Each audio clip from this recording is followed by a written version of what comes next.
ತಾಲೂಕಿನ ಗಾರಲದಿನ್ನಿ ಗ್ರಾಮದಲ್ಲಿ ಹೆಡೆ ಎತ್ತಿ ಆಡುತ್ತಿದ್ದ ನಾಗರ ಹಾವನ್ನು ಸೆರೆ ಹಿಡಿಯಲಾಯಿತು. ಗ್ರಾಮದ ಸಿದ್ದಪ್ಪಗೌಡ ಎನ್ನುವವರ ಮನೆಯಲ್ಲಿ ಹಾವು ಕಾಣಿಸಿಕೊಂಡಿತ್ತು. ಇದನ್ನು ಗಮನಿಸಿದ ಮನೆಯ ಮಾಲೀಕರು ಹಾವು ಹಿಡಿಯುವ ಮಾಹಿತಿ ನೀಡಿದ್ದು, ರಾಮು ದಿನ್ನಿ ಎನ್ನುವ ಯುವಕ ಹಾವು ಸೆರೆ ಹಿಡಿಯಲು ಪ್ರಯಾಸ ಪಟ್ಟರು. ಕೊನೆಗೆ ಹೆಡೆ ಎತ್ತಿ ಬುಸಗುಡುತ್ತಿದ್ದ ಹಾವನ್ನು ಹಿಡಿದು ಪ್ಲಾಸ್ಟಿಕ್ ಡಬ್ಬಿಯಲ್ಲಿ ಬಂಧಿಸಿ ಬೇರೆ ಕಡೆ ಬಿಡಲಾಯಿತು.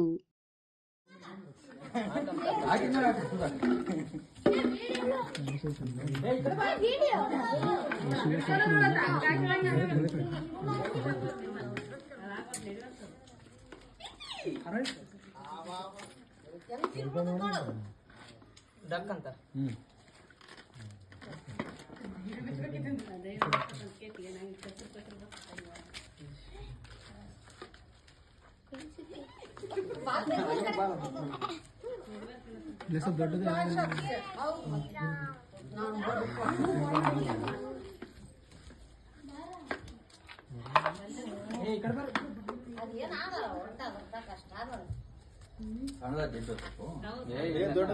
ಪರವಾಗಿಲ್ಲ.